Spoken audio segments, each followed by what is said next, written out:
When you live in a small town, everyone knows where you've been and what you have done.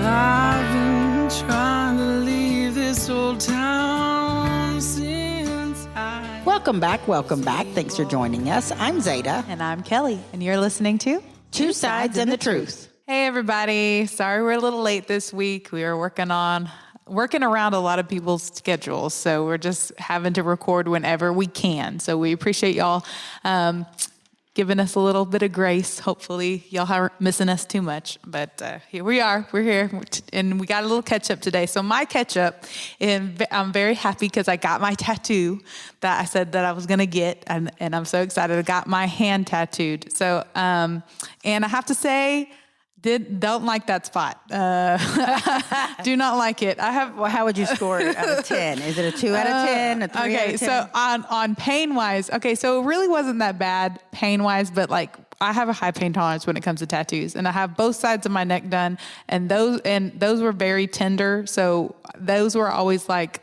my biggest ones. Like, okay, that hurt the worst, and the hand hurt. It wasn't the pain really, it was the aftermath. Anything that you get on an extremity, so like your lower arms or your legs, they swell more. So my hand swelled a lot. And so I kept having to keep it elevated. And anytime I would like put it down on my side, I could just feel it throbbing. And it was how long did that last? A couple of days. Okay. So I got it done on that Friday night. And so all day Saturday and all day Sunday. And it was just not fun. And it's no fun to sleep with because I sleep on my stomach, and I usually have my hands up like either under my head or under my pillow. And so I couldn't do that. So it was just really throwing me off. But getting into like Monday, Tuesday, it stopped. The swelling was down. But now I'm in the peeling stage, the itchy peeling stage, and that's no fun.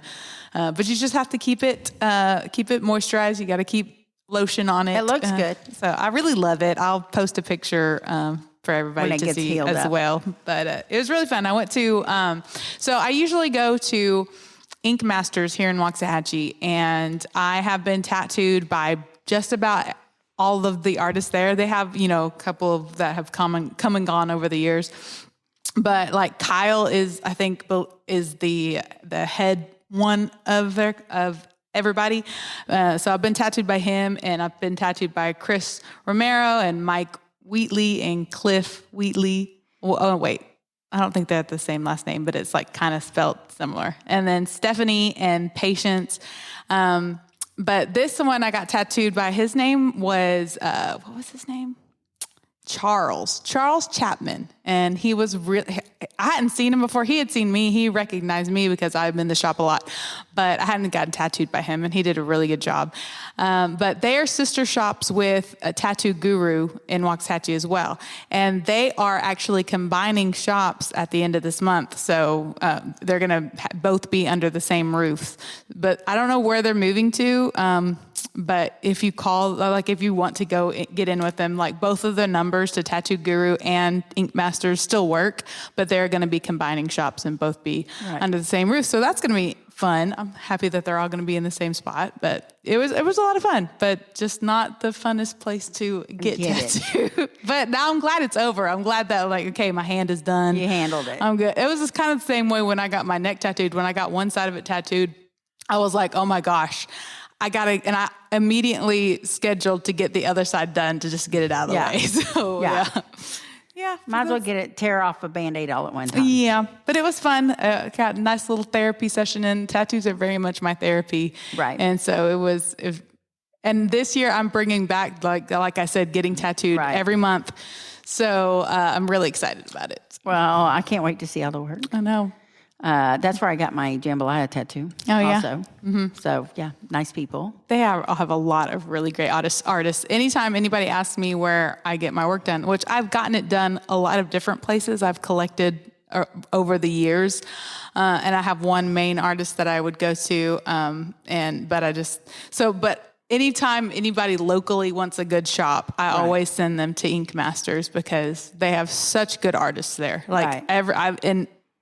And I mean, your hand is beautiful. It's so much. I trust them so much. I don't even look at people's portfolios. Right. I walk in and I'm like, hey, can I get to tattoo today? And they'll be like, yeah, well, so-and-so's available. And I'm like, okay, sounds good. Like they're that good. Like, I'm just like, whatever. You trust they're not going to hire a hack job.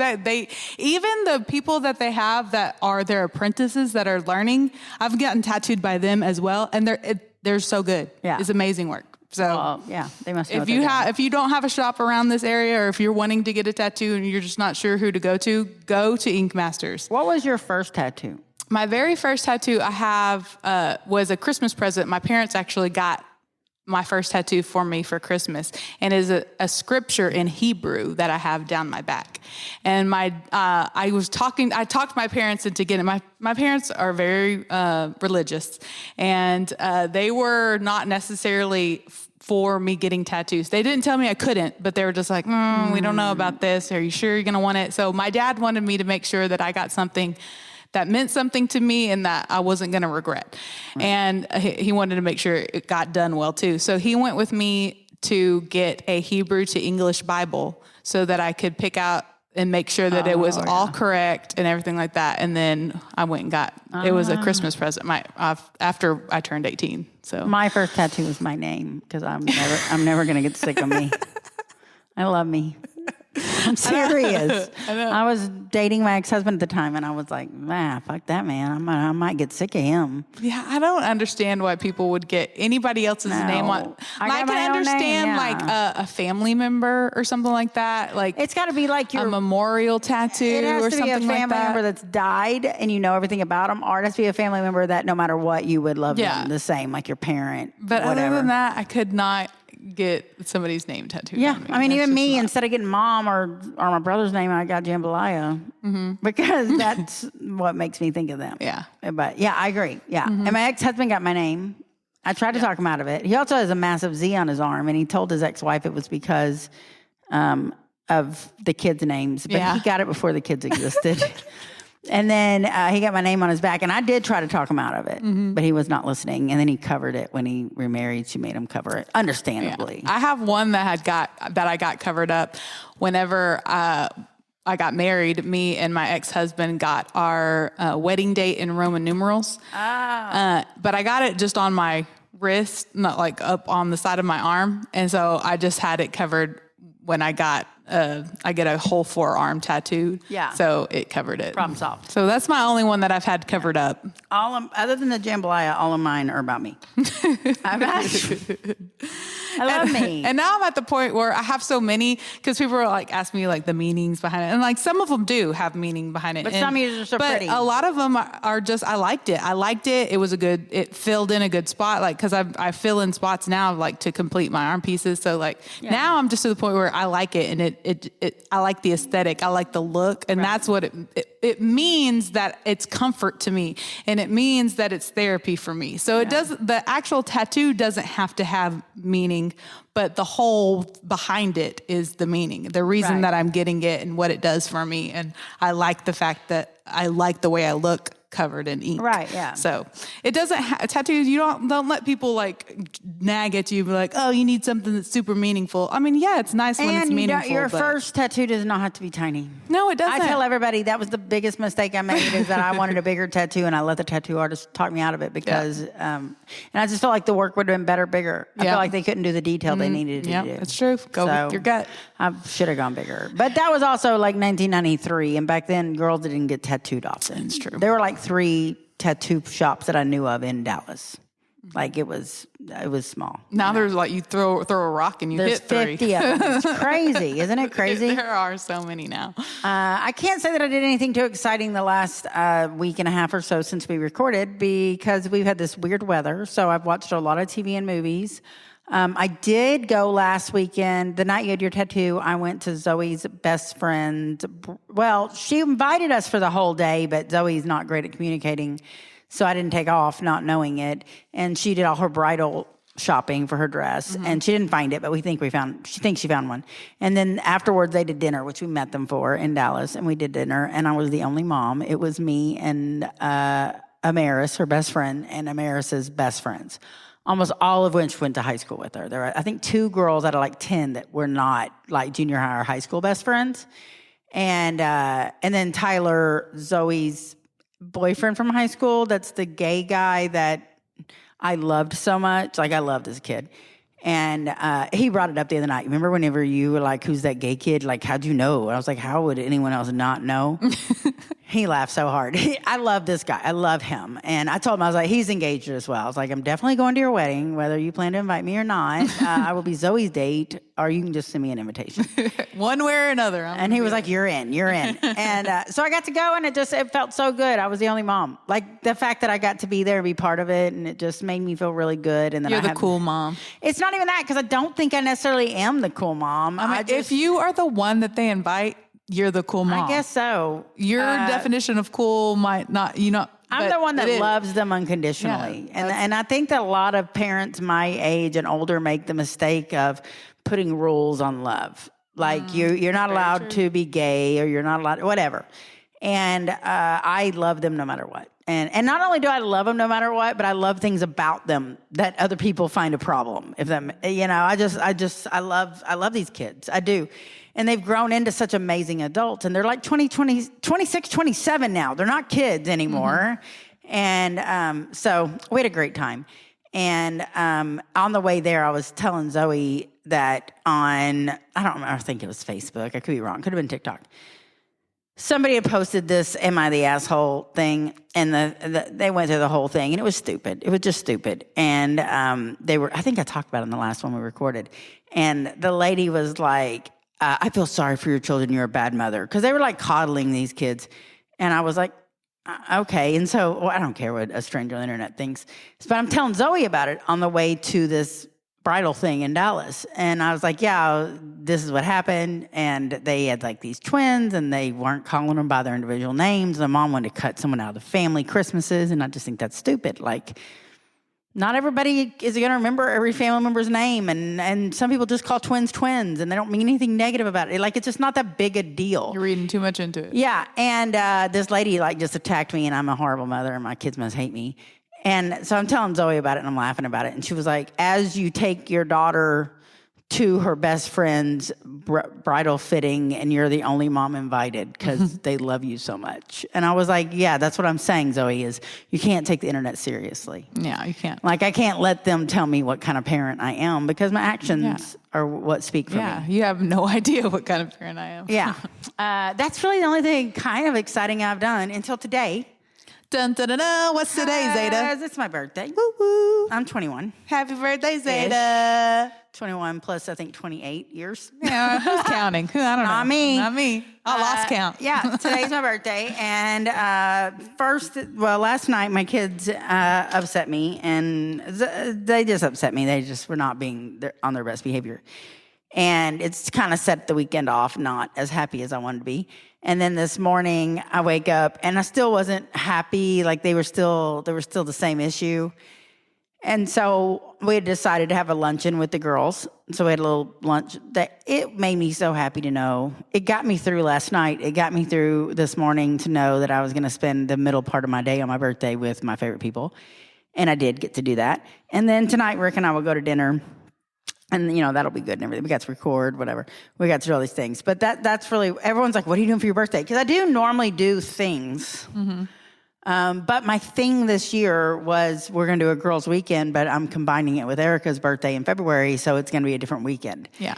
And so it's not on my actual birthday weekend. But, when you're 49, it's not that big a deal. We've done plenty of celebrating. I'm just real happy I'm alive and my knees work. And I've not really been drinking the last 3 months. I kind of took a hiatus from drinking just to kind of get my weight did it help? Not so much, but to help with weight control, whatever.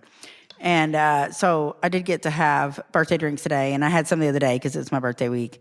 And that's about it. It's not really exciting, but it is what it is. I mean, life, that is life. Yeah, you just got to do what you can do sometimes. So that's it. Birthday. And I was telling them at lunch. I was telling the girls and you that it's weird for me because my brother passed away at 49, and I'm 49. And he was 49 and a half when he passed away. And you know how if you have an older brother or you have a younger sibling or older sibling or younger sibling, in your head, if they're older, no matter how much older, they're older. Yeah. That's your big sibling. They always know more than you. They've always experienced more than you. That's your big sibling. So true. And your younger sibling will always be a kid in your head. It doesn't matter if they're 40. My little sister is 40, and she's a kid in my head. Yep. And she's a psychiatrist, and she's a kid in my head. And she's very established and does wonderful things. But my brother was always, he was an adult to me. When we were little kids, like 4 and 5 and a half, he was probably about 5 and a half, 6. He was an adult to me. So it's really weird to me that in 6 months I'll be older than he ever made it. That has been the only hard part of my birthday is accepting the fact that I will outlive him. Yeah. Hopefully, knock on wood, I got 6 more months. But that's really weird. It's just really weird to think that way. And, you try not to put a negative spell on it, or spin on it. But anytime that someone passes away you're very close to, the first year of first are hard. Well, we're not in the first year, but this is a first. Yeah. So it has definitely weighed on me, but not, I'm not like depressed, but it is one of those things where you're like, fuck, man. Yeah. I'm getting older than he ever made it. Yeah. Like that's weird. It's a mind fuck there. It is. I've really struggled with it. But that's about it. Rick brought me home a pie. Kids pissed me off. Just a normal birthday.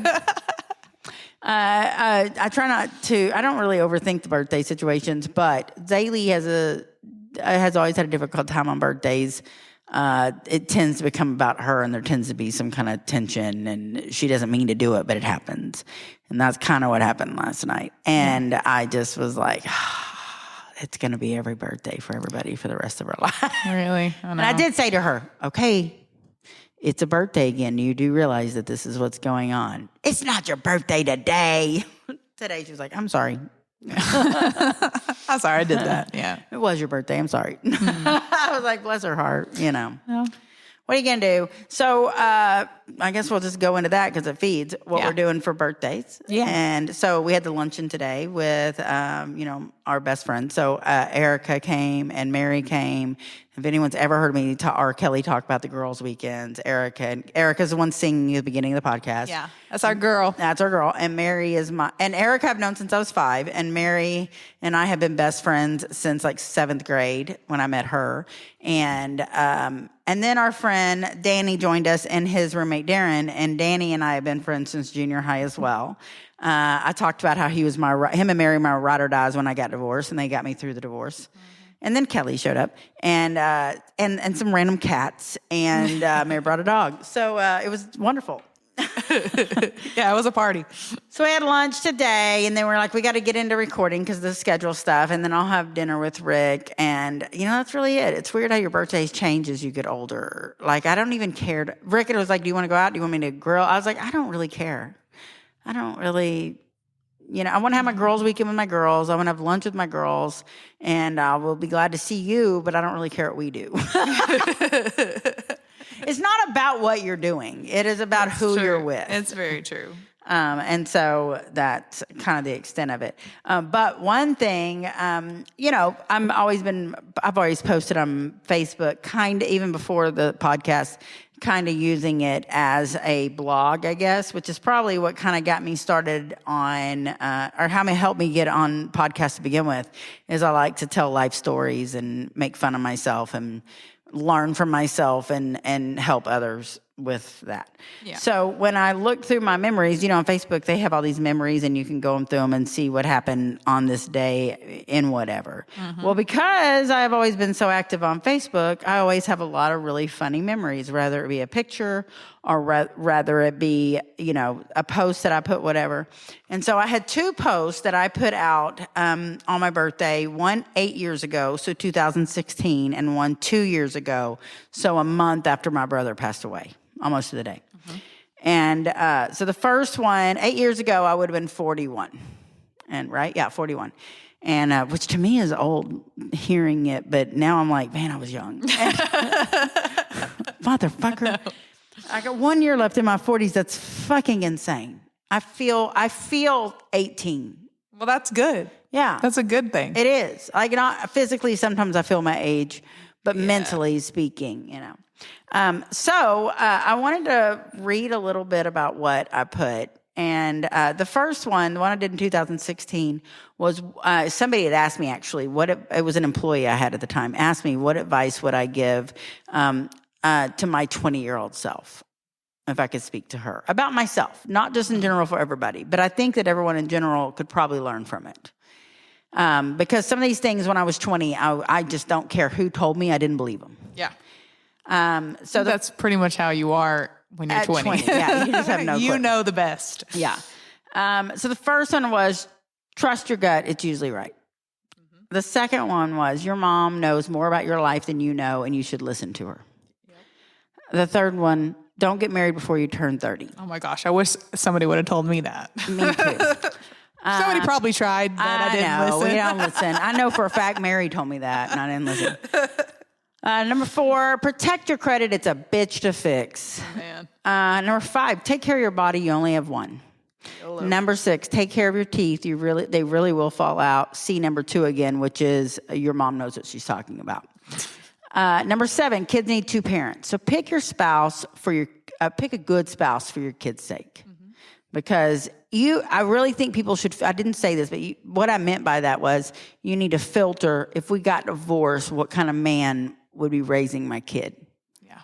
And I hate to think like that, but in reality, that is a possibility, and that makes a huge difference. If they're kind of toxic with you before kids, it's going to be way worse separated with kids.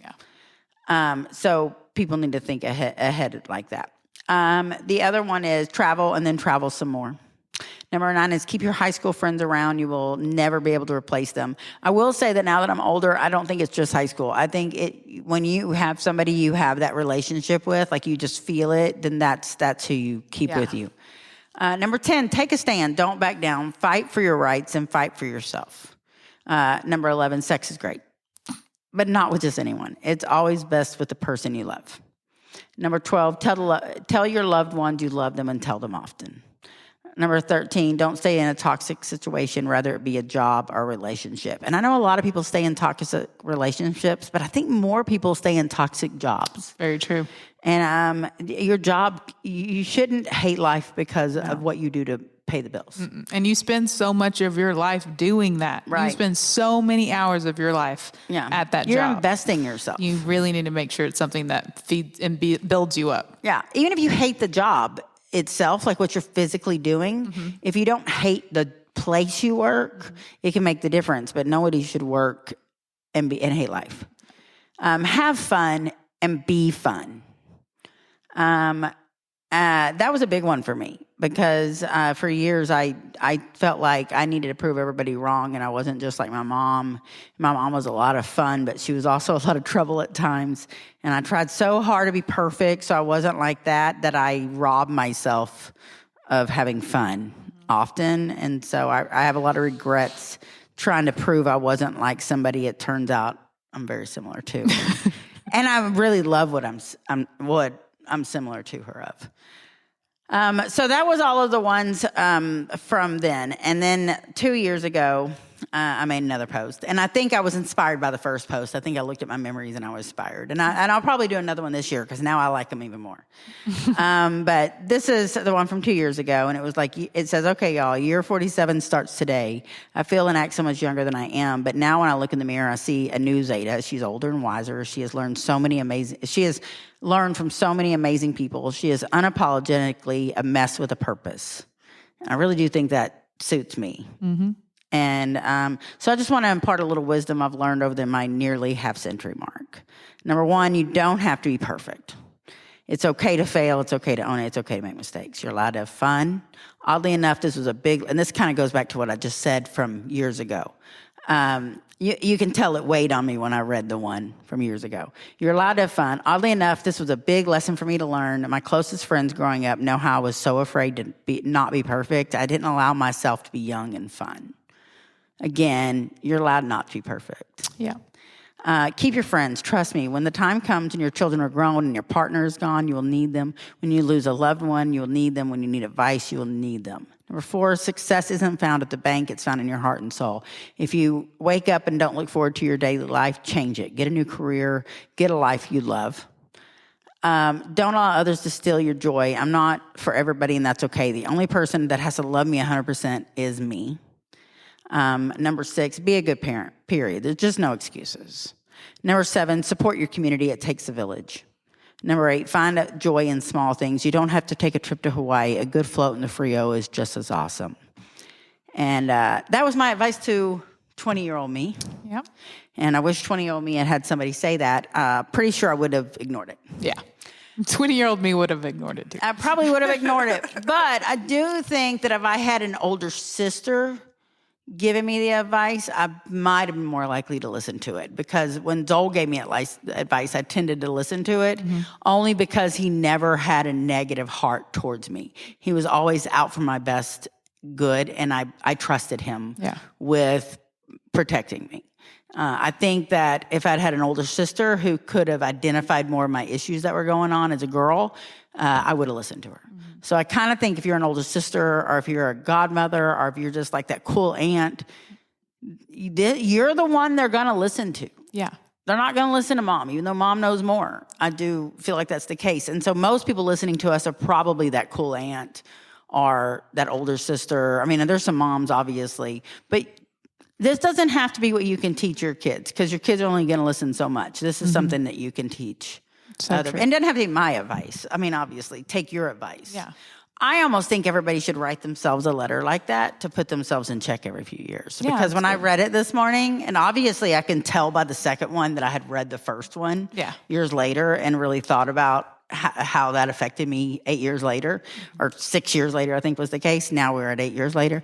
And I still agree with all my advice. I'm not like twerked slightly. Like I said, I wouldn't just be high school friends, but I stand by it. Yeah. And so I think it's good as women that we impart wisdom to each other. So that is, and it's funny because we talked about doing a bucket list. Yeah. And you said, I don't think I have a bucket list. No. I really don't. But when I think about it, I can think about things that I would really like to do.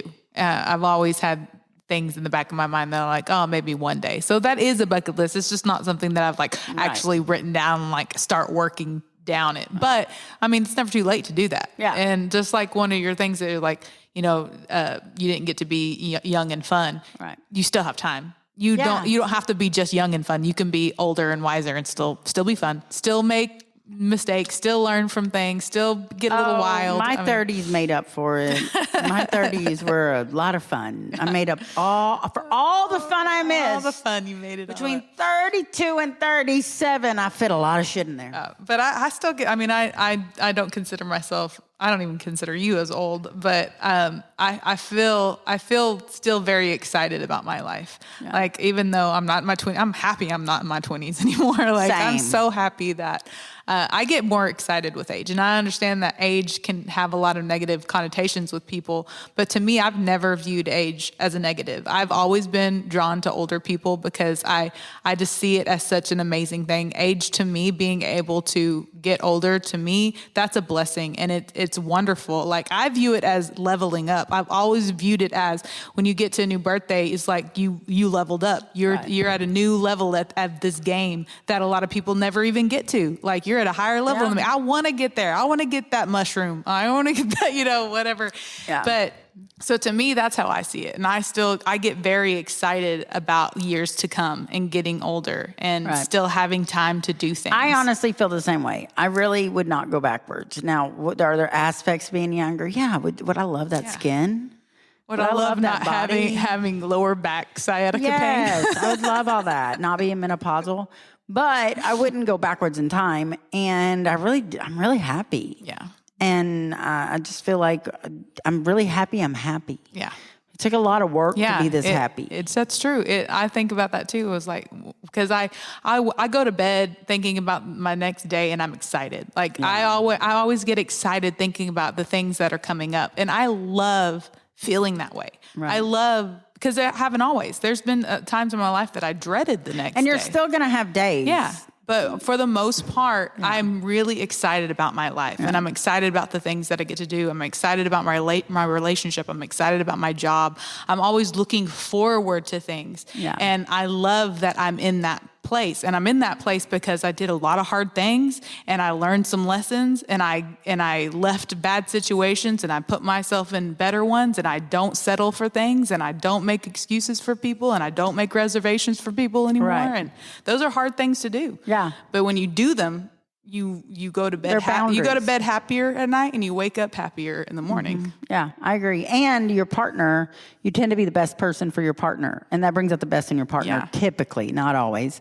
But if you're waking up every day hating to deal with your partner or hating to deal with your job, it's time to change one of those things or both. Yep. And I think a lot of people get complacent and they just think that's life. Yeah. But it does not have to be life. It doesn't have to be. No. You get to, and you're never done. You're never at the point where you can't change things anymore. You're always evolving. If you woke up today, you can make a change. Right. You can take a different path. You can make some new plans. You can start fresh. Like every single day that you have is a new opportunity. I had a friend that I was really good friends with, Teresa, when I lived in Houston. And Teresa was 10 years older than me. And I really looked up to her. And same. I've always had older friends as well. And I really looked up to Teresa. And she had kids. My older kids were her younger kids' age. She was kind of like the me and you age difference, And I learned a lot from Teresa. And she would teach me recipes. She would teach me makeup. She would just teach me how to clean my grout illegally, but it did a good job. I'm not even kidding. She had like a legal product to make her grout in her kitchen look better. But she always talked about it's okay to occasionally wake up sad, but it is not okay to every day wake up unhappy. She was like, on occasion, there's just only so much you can do when life is throwing shit at you. Yeah. But take away all the uncontrollables. Take away the illness. Take away things that you just have no control over. And if you're still unhappy, then change the things you can change. Yeah. And she was talking about my marriage without saying it. Mm-hmm. And she knew I was unhappy and I was miserable. And she would be like, just think about what makes you happy and doesn't. Think about what you can do to make yourself happy in the situation. And if you can't fix it, then you change it. And if you can fix it, you fix it. But if you can't fix it, you change it. And it took me a few years to really understand what she was talking about. And years later, I came back to her and I was like, I'm thinking I'm going to leave, my ex-husband. And she was like, I really can't believe it took you this long to figure that's what I was saying. And she was like, y'all, when you're not with him, there's a light about you that does not exist when he's in the room. Oh. And she was like, and I could see the light diminish the moment he walked in, and you need to be with people that lighten your room. Yeah. And I've always taken that with me. Like, it's a valuable lesson that you learn from people that are older than you. Yep. And she taught me a lot of other things, but the other thing, this is just a funny story. I think I've said it once before on one of the two podcasts. When I had Zaylee, she threw my baby shower for me, and obviously I wasn't drinking because I was having a baby. And I actually didn't drink at the time, even if I wasn't having a baby. But she was a lot of fun. She always had a lot of fun. Her husband made a margarita machine out of an igloo cooler, like the types of igloo coolers that you have on a job site that like just spouts out the water that goes in the cone. Yeah. And a motor from a weed whacker. He saw it on YouTube. Talk about ingenuity, right there. And he made a fucking margarita machine out of an igloo cooler and a weed eater motor.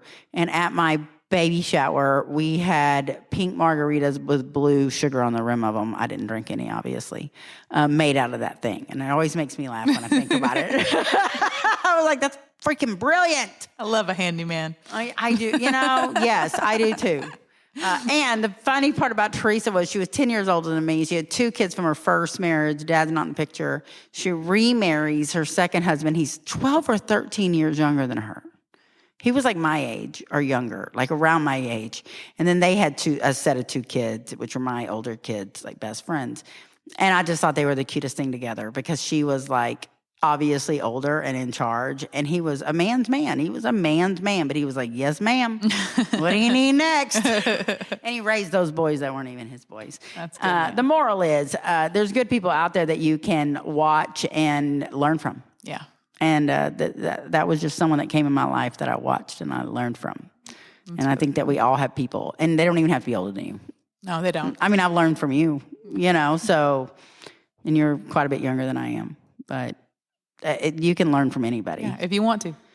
Well, if you surround yourself with the right kind of people, it's a lot easier. Yeah. You got to have those people that are looking out for you and building you up. Yeah. So I was thinking about goals for my birthday and bucket lists for my birthday. And I do have a bucket list. I've accomplished most of my bucket list. I have a few things left. You got to start adding some more things. Yeah, definitely. I agree with you. Most of it is travel related. And it's not like big destinations. Like, I'm not trying to go to Europe and that kind of stuff. It's like little random pocket places in Texas mostly, as if I've not been to enough places. But I kind of was thinking, what's my bucket list? I'm turning 49. Is there anything before I'm 50 that I just really need to do before I'm 50? And I'll be honest with you, I couldn't think of anything. I feel like I've had a really good, fulfilling life. And yes, there's always things I want to do, but there is nothing that I would look back and feel like I left that on the table. And I just feel like that's really important. I feel accomplished to be 49 and to feel like, Mom, okay, I'm pretty good right where I am. That's good. Yes, things can always be better, but I have no regrets. One of the things on my bucket list that's kind of an ongoing thing that I've always done is to swim in as many bodies of water as I can. And I just love swimming anyways. I'm like, if there's water, I'm in it. So that's one of the things I've always done is being in as many different bodies of water as I can. That's a great one. And that one I can never really mark off my bucket list because there's always more. There's always more. So that's a good one. That's one of mine is to as many different places get in the water, in a lake, in a river, in an ocean, in a creek, in a bathtub. I don't know. I mean, yeah, I love that idea. That's a really good one. And then I do have a travel one as well. I love to travel, but I have always been just like not okay with going out of the country. I don't know. It's just a mind thing. And my family have gone on a couple of different trips that I just haven't gone with them. Like they've gone to a lot of different places, but Ireland is one of my brother's favorite ones. And so my parents and my brother and his wife went to Ireland, and he really wants me to go with him one day. And I really want to, I want to so bad. And I want to be able to get past whatever, I don't know what it is about leaving the country that scares me, but that's one of the things that is on my bucket list is to go to Ireland with my family because my brother wants to live there at one point. Like that's his bucket list. He loves Ireland. That's his bucket list is my Annie told me that he looks at houses in different places in Ireland like almost every day. Like he's sending her different things. And she's like, okay, all right, whatever. But like, he wants to live there. And that's why I told him, I was like, okay, well, if you ever really do, I'll come. I'll go there too. Like I'll move to Ireland with you if you ever really go. My cousin uncle, he's really my cousin, but we call him uncle. Anyways, he was in the military and he was in Italy tell him Ellis County. Y'all, there is a town in Ellis County spelled like Italy, but you had to pronounce it Italy or the locals make fun of you. Yeah, they do. So it's Italy. He was stationed in, and he got to live in this beautiful villa in Italy. And I always wanted to go and visit him and didn't get around to it before he came back here. But they absolutely loved it. They loved the people. They loved everything about it. It was their favorite. Yeah. Italy. I can't even say it right now. Italy. I'm like, Italy. No, that's in Texas. Yeah, Italy. Bless my heart. But I would like to go there. Yeah. And, I would like to go to London, but I feel like I'm going to be disappointed because everyone I know has been disappointed by London. Yeah. But I feel like I need to go. I just feel a connection. My family's English. Yeah. We're Welsh. And so in my head, I think I'm going back there. But then I see people from England and they look nothing like me, which makes me think we're not really Welsh. That's just where we immigrated from. I think we're Vikings. Because, my grandfather was 6'5", and he'd be 100-something years old now. That's very large for 100 years ago. And all his brothers were like 6'5" to 6'8". There's just no way they're from England. I mean, how many 6'5" English guys do you see? I don't know. So, I don't know. I think we're really Vikings. I think it's crazy just to think about how big the earth is and how little of it like you actually see, you know, in your lifetime. I mean, some people see a lot more of it, obviously, people that travel a lot, but just to think about how much of the world I've actually seen and how big it is, like it's daunting almost. Yeah, like, it's a whole different ball crazy game. To think about all these places that you're never going to see. Right. You couldn't see it all. Like, yeah, crazy. No, definitely. And, you know, it's funny because my kid's great-grandmother, I've talked about her on here before. She was the one that was Native Canadian, so just like Native American, but from Canada. She was Tlingit Indian. And she would tell me she was so connected with the earth and emotions and feeling. Like it makes me believe that whatever the natives believe, they know more than us. Oh, yeah. Because she was so in tune with earth. I don't know how else to explain it. But something she used to say to me, and she would say to people in general, like her saying thing was, if she really felt like you were a good person, you're a woman, you were a good woman. And that's how she told you that you were amazing. And that she didn't just throw this word around. And she'd be like, you're a good woman. And that really meant something. Yeah. And so I always like use that with my children and with other people. Like I'll be like, listen, you're a good woman. If someone that I'm close to or whatever, you're a good woman. This means more than you're a good woman. It means that you are learning from others. You're learning from the earth. You're just learning. Well, that's the thing about being from America versus being Canadian Indian versus being European or wherever you're from. There's a lot of people out there that live off the earth and pay attention to the earth, and they pay it's more than just what the news tells you to feel, what politics tell you to feel, what your religious leader tells you to feel. They are in tune with literally like the animals and the crops they're growing. Yeah. And so she really kind of taught me to pay attention to those kind of things. And I just think there's so much more out there, so many other types of people like these natives that could teach us so much if we could just tap into their knowledge. Yeah. I don't know how else to put that. Yeah. But like you'll see like a TikTok and it'll be like someone from Africa, or it'll be somebody from some country you've never heard of, or like New Zealand, or something along those lines.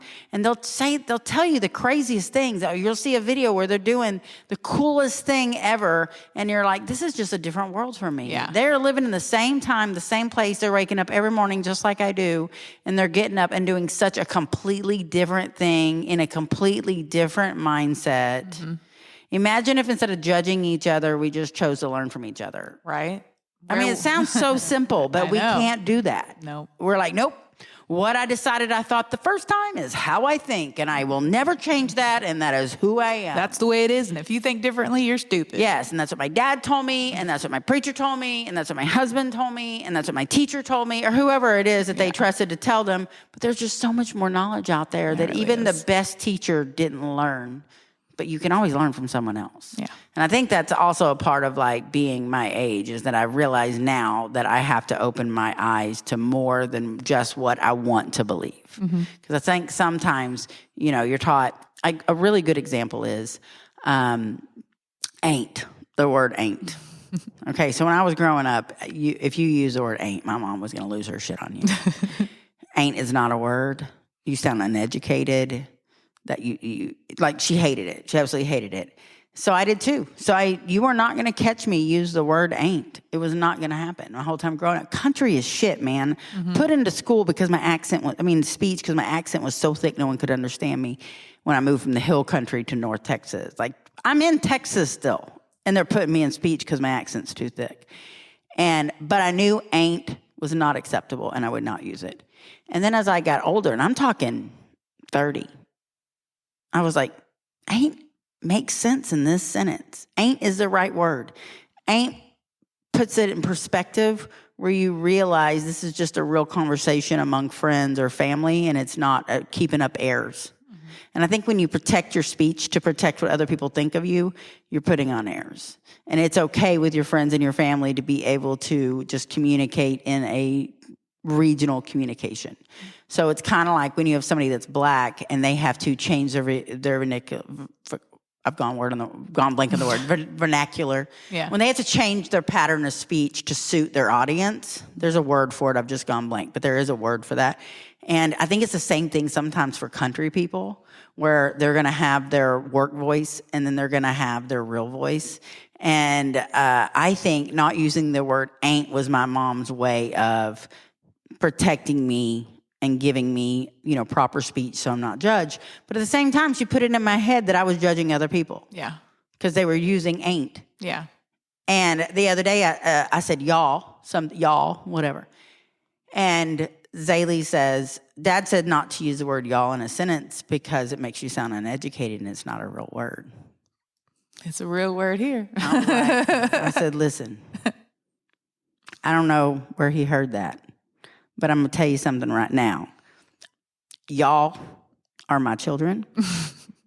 And if you're my children, you're going to talk like me. And we're going to use the word y'all. And it is in the dictionary. It is you all shortened. That's it. It's just you all. She goes, yeah, I told Dad there's no way I can stop this. And it's ingrained now. But it's just like my mom's ain't. Yeah. And I don't use ain't all the time. I don't use it in a regular sentence. But if I'm telling a story, it might tell the story a little better. I ain't doing that. It adds a little flavor. I don't know what he was thinking, but I ain't thinking that.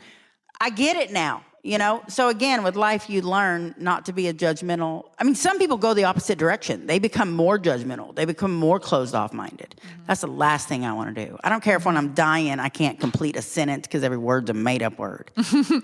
I felt every fucking word of it. Ain't y'all going to go out to dinner tonight? Ain't we going to do that? Ain't y'all gonna make supper? You're so funny. It's true though, Anytime I go away from hanging out with you for very long, I definitely have more country slang. It'll twang. pop up in there. It does. I'm like, Zada. Oh my gosh. Zada. Zaylee yesterday said, when you go to San Saba and you come back, you sound like your mom. And I was like, I know. And I remember growing up and we lived in Rocket and she would go home to visit family and she'd come back and her accent was always just 5 times thicker.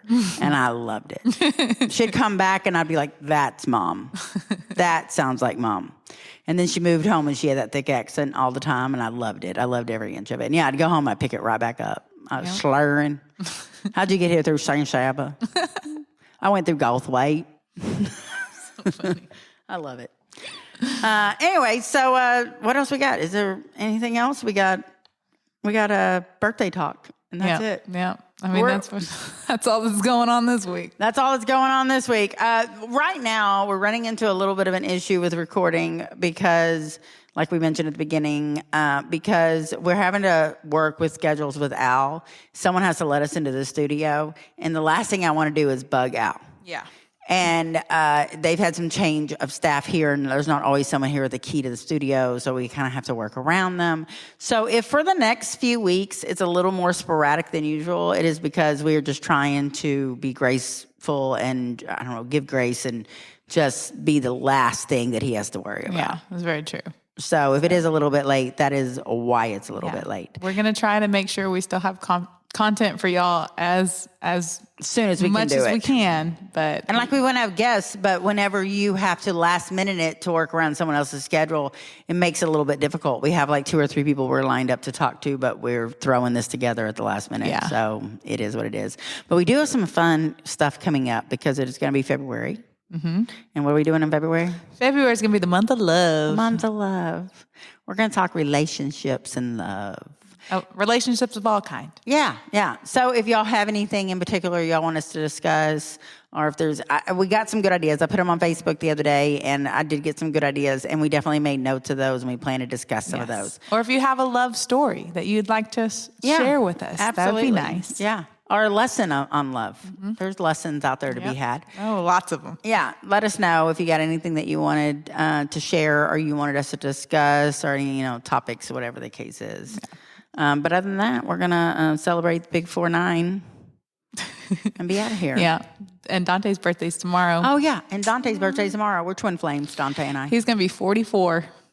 And he's old. I was like, he's young. Never mind. He's older than you. Yes, he is. He's quite a bit older than you. He's 9 years older than me. I did not know that till right now. Really? I wouldn't have guessed it looking at him. Well, black don't crack. It don't. Yeah, I wouldn't have guessed. I would have guessed y'all were the same age. Oh, hell yeah. And he has Dante. very little gray. He has a little bit of gray in his beard, but that's it. Yeah. He looks.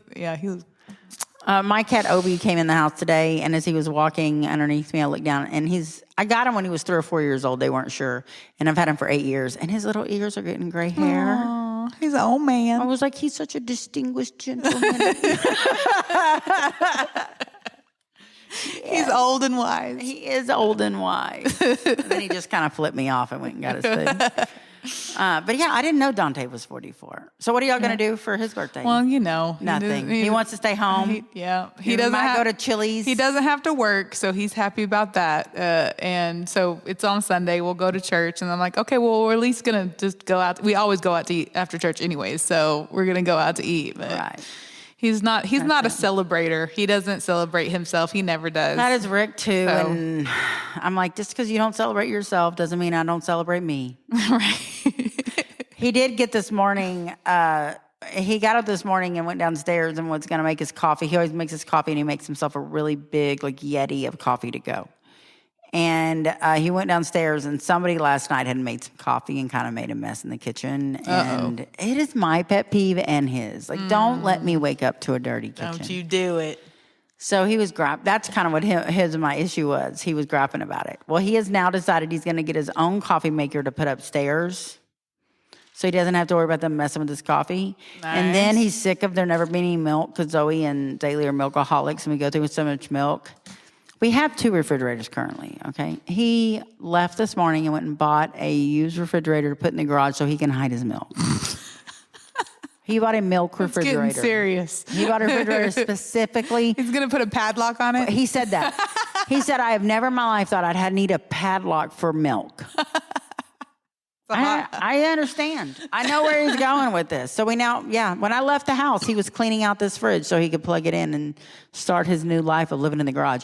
He told me he was going to put a dining room set in the garage for himself too. I said, so basically you're going to live upstairs in the bedroom and bathroom and downstairs in the garage, and we're going to have the rest of the house. He was like, that's the deal. Yeah. Hey, we got to figure out what works for you. It's really not a bad deal. It's really Everybody will probably be happier.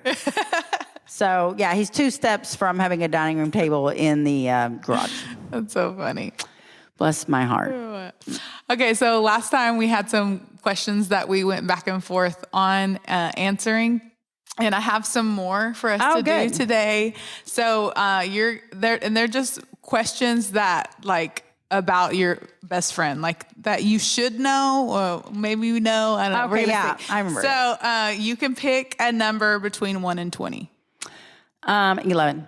11. Oh, this is a good one. How many tattoos do I have? Oh, fuck. Okay, so I think that you have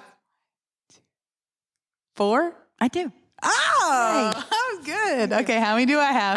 156. I do not have that many. Okay, no, for real. 1, 2, 3. I'd say you probably have about 10 on each arm to 12. Well, they're all different sizes. I know.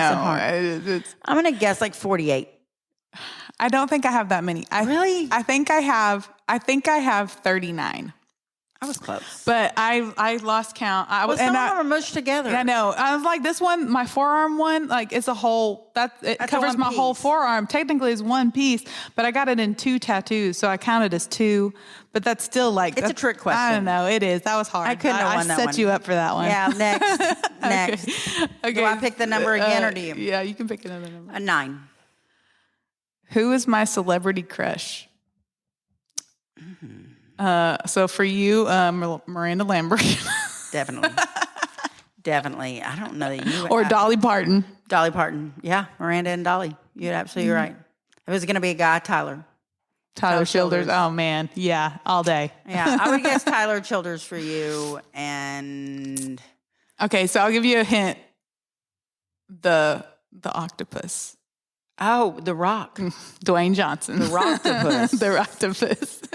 Really? Yeah. I wouldn't have guessed that one. Oh yeah, he was my celebrity crush ever since I was younger too. Him and Bruce Willis. When I was younger, it was Kiefer Sutherland. Definitely, I was in love with some. Oh, and I love John Taylor from Duran. Keanu Reeves. Oh, yeah. I love Keanu Reeves. He seems like a cool guy. I know. I follow him on Instagram. Don't. But I do follow Dolly and Miranda. And Tyler. And Tyler's wife, who I love. Oh, my gosh. I'll take her, too. Okay. All right, what else we got? Okay, let's go. I'm going to pick this one. How long have we known each other? I think 6 years now. 5 or 6. So I think that I met you in 2000. I think I met you in like 2015 or 16. Yeah, maybe. Maybe so. 15, 16. So 17, 18, 19, 21, 22. Wow, that'd be like 8 years. Yeah. Yeah. I think it's been about 8 years. I think we became friends, though, like more like 2017. Yeah, that's when I started stalking you at the bar. That's right, yeah. So that didn't count. The first year doesn't count. I You count were just it. stalking I me. count It was in your head. Okay. We were friends already. Yeah, that's fair. I like it. All right. Okay, now you choose another. What's my numbers between what and what? 1 and 20. Okay, 18. Okay, it's 10 o'clock on a Friday night. Where am I? You're at home nowadays. It's true. Back in the day, I would say you had still been home because you went out Thursday. Yeah, I did. You were a Thursday nighter. You were going to be in bed. I'm asleep. I'm definitely asleep. I'm definitely in bed. Yeah, that's we're so sad. exciting. But ask me what I'm doing at 6 a.m. Or I'm in a tattoo shop. That's true. Yep. And every once in a while lately, you surprise me and I'll see you like pop up in somebody else's like Instagram or Facebook, like a picture of you in the background. I'm like, oh, Kelly went out last night. She was at the Rocket. she got her dance on. Yeah.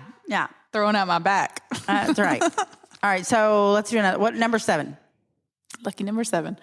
Okay, early bird or late sleeper? Oh, early bird. You are an early bird.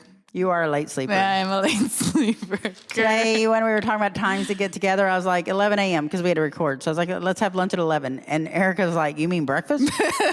She's like, lunch where? That's breakfast. I was like, I knew that was going to be a hard sell with y'all. I was going to be like, okay. And I even told Dante, I was like, man, she better be happy that she's my best friend because I'm not waking up at 9 o'clock on a Saturday for anybody. I just knew we had a lot to fit into today. And I was trying to get it all in. I had to get all my loved ones in and the recording in. Mm-hmm. But I woke up at 2:15 this morning because, happy birthday, let's start our period. And that's what happened. That was your gift from the universe. Yeah, I was super excited. And then I went back to bed. And then I woke up at 4 something. It took me like an hour to go back to sleep. And then I woke up at 4, like 20 or 30, and laid there trying to go back to sleep and couldn't, and laid there and laid there and laid there, and finally went back to sleep after probably an hour. And then Rick woke up, and that woke me up. Oh, man. And I was up for the day. But I don't like to sleep my day away. I like to get up. I like to be productive. I like to have done more before anybody.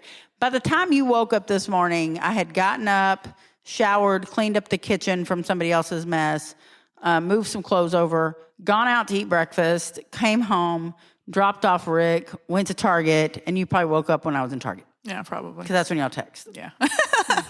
And then I went to Walmart, and then I went home. Yeah, you got a lot accomplished.